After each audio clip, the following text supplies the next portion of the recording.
Alright, welcome back.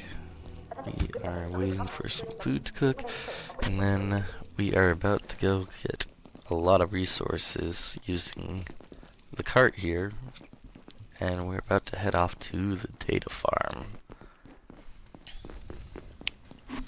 Alright, food's done. Just gonna eat this entire thing, shove it all in our mouth, bone and all, get that extra protein. And let's head off. Alright, so this is a really good place to go early game, as it can actually get you a lot of the resources you need to, if you are speed running, I guess, kind of ignore a lot of other places, but data farm you'll get a lot of your early game electronics and whatnot. And with the help of our vacuum and cart, it shouldn't take us that many trips to get through this all. And try and grab some of these couches to just kind of build up a little place and quickly loot the locker room here in the gym.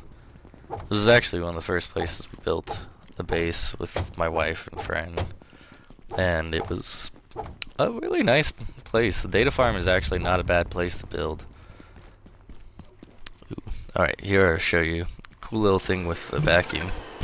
You can suck up pests and use them as like a projectile. Not really recommended for late game, but it's a quick way to deal with these little buggers. Alright, getting into the farm, limbo underneath the laser, and we got a few more pests to deal with, but that shouldn't be a problem with that little handy dandy vacuum. Alright, a little bit dark here. Shoot it right back at the carbuncle. Why not? Get some meat. I'm very over encumbered, so this might be a good time to pull out. Kind of deal with this stuff.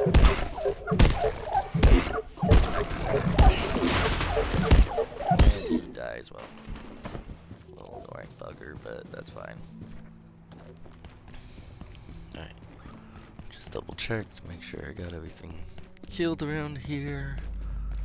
You can see my stamina's not going up because I'm over encumbered, so let's get this cart down and put some of that heavy stuff like this couch and stuff over.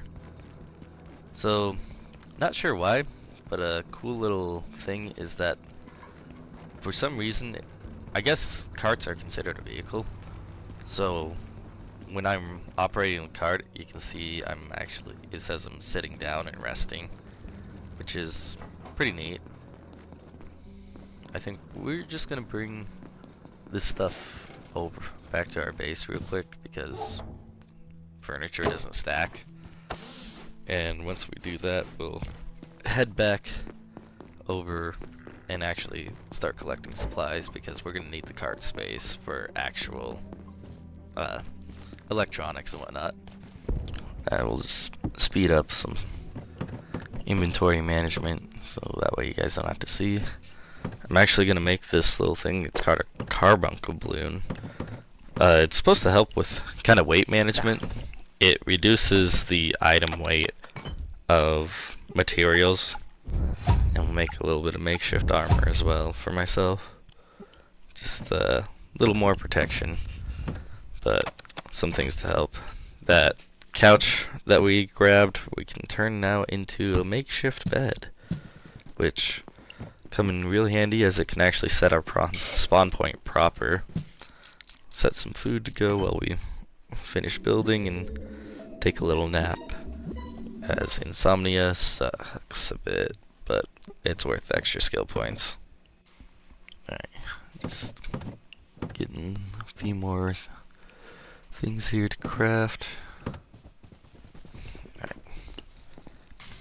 Waiting on that food. Now that that's done, we can grab our vacuum, head back, and I might just go ahead and tell you guys, use this time to just make a fast little montage to tell you guys about some of the stuff I've done in my life, story time, see if you guys care about it or not. We got a little hidden nook and cranny up here. Somebody's hiding stuff in the bathrooms. just about good to start our cart escapades. Got one more message from Mance. One of the most interesting aspects of the 173's life cycle is how rapidly it evolves. The high energy conditions of our universe compared to the torpid energetics of Antiverse 2 appear to accelerate their growth immensely. It's humbling, if not a little frightening, to watch life forms alter so quickly. The explosion of Antiverse flora in reactors was far from an isolated event. It goes to the very nature of life in that realm. Alright, just got a couple more things to kill here. Oof, okay. A lot of things around data farm. It actually can make a decent hunting ground if you don't use it as a base, if you want to keep up a supply of meat as well. But I think now that we're here, I'm going to probably speed up all this process so you guys don't have to watch me vacuum computers for like 20 minutes. Alright, real quick thing. I'm gonna show you guys a cool little secret to kind of get a better backpack really early into the game. Here, just a moment. Get rid of this pest. So behind here, there's a little catwalk that we can go down. And after dealing with this little pest here, there's this white backpack here, a security backpack, which offers a lot more space than a regular backpack does, like we have. Plus, it gets you access to a bucket for manufacturing, which kind of not useful right now, but aside from carrying water, but will be useful later when we need to make our own toilet. Alright, speeding things up along. I'll let you guys know, I think the data farm is a wonderful place to build a base.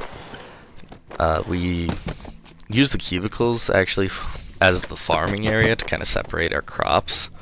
My wife really liked to use the little outlet for the kitchen.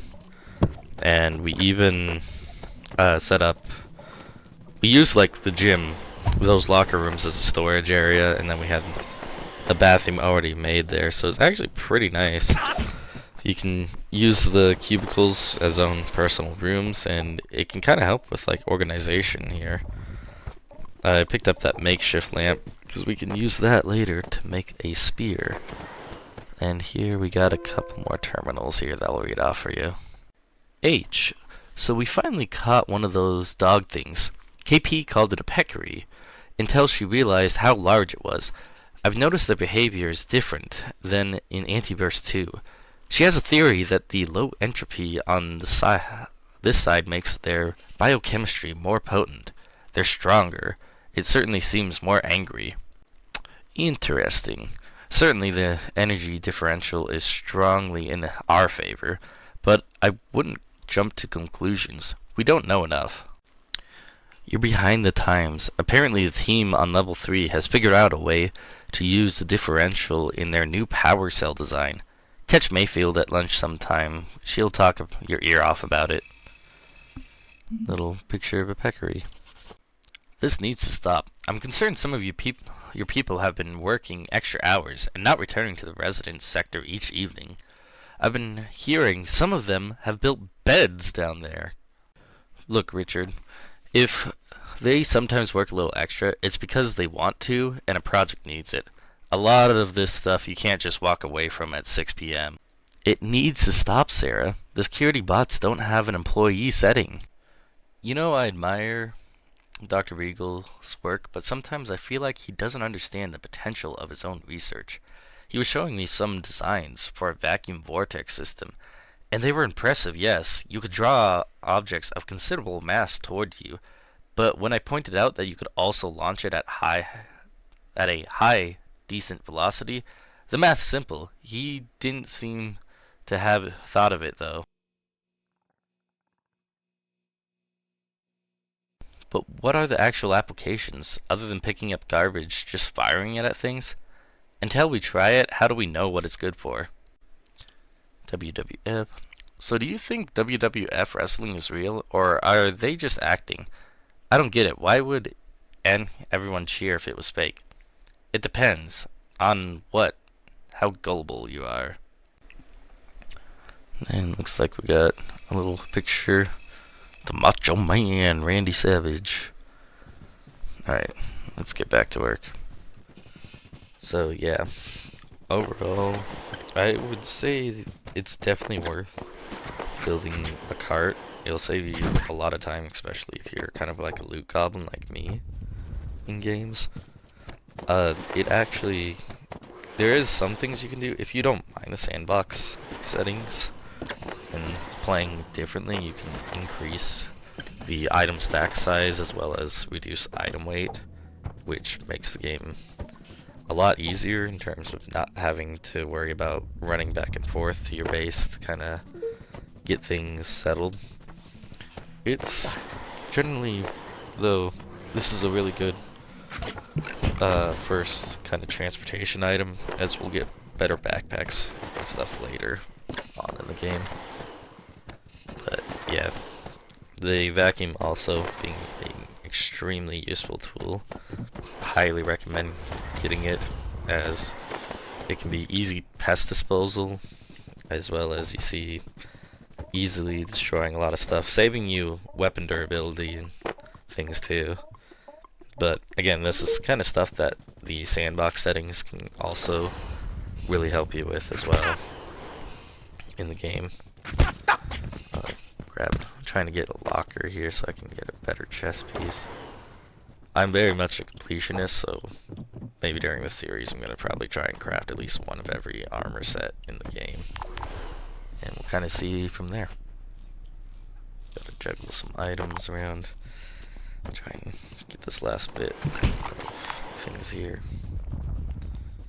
But yeah, you can see we're getting a ton of different electrical components from here, so it's definitely worth coming here and clearing out the whole place early game, as when more enemies get introduced, some of the spawns do change around, so it's kind of easier to get it while it's in an easier place for now.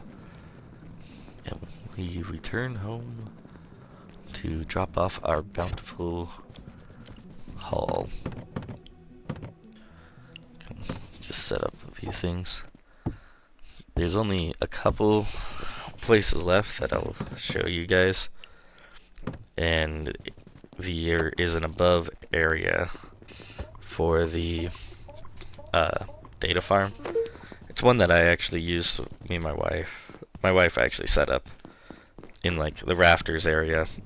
A cool little like base for us. I might show you guys at some point. I'll just get these boxes that I left behind. Yeah. There. I may soon need the facilities. The pool area up here into like these little vents. Get some more stuff. It's pretty dark in these vents though. They got pests around the place. Kinda annoying, but it's fine. But yeah, that one drops back towards the kitchen area. Just bring more boxes.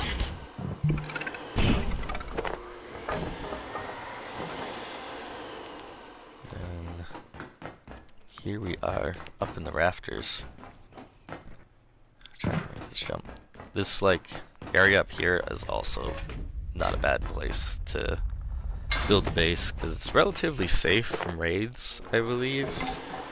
I don't really think stuff spawns up top here, especially if you get a crafting bench, because it provides like a safe area. Yeah, there's an elevator that goes down to the ground floor, so it can easily be a part of your base. You guys should let me know if you guys want to see some of my end game bases that I've made with both myself and friends. I might do like a recording to show people what it looks like, just our kind of little creativity. But yeah, we'll finish this up and grab last bits of loot before wrapping it up here.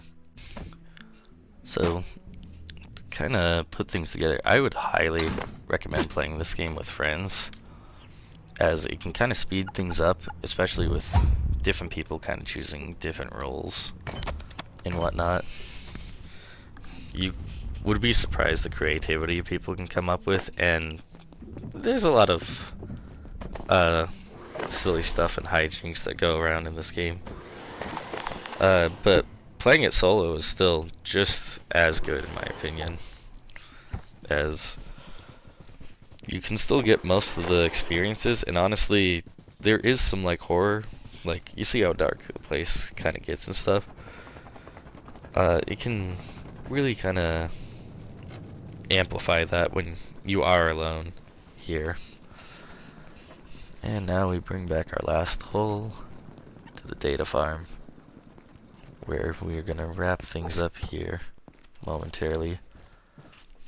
Finally get a fridge going to help stop spoiling our meat, and we don't have to place it in the trash anymore.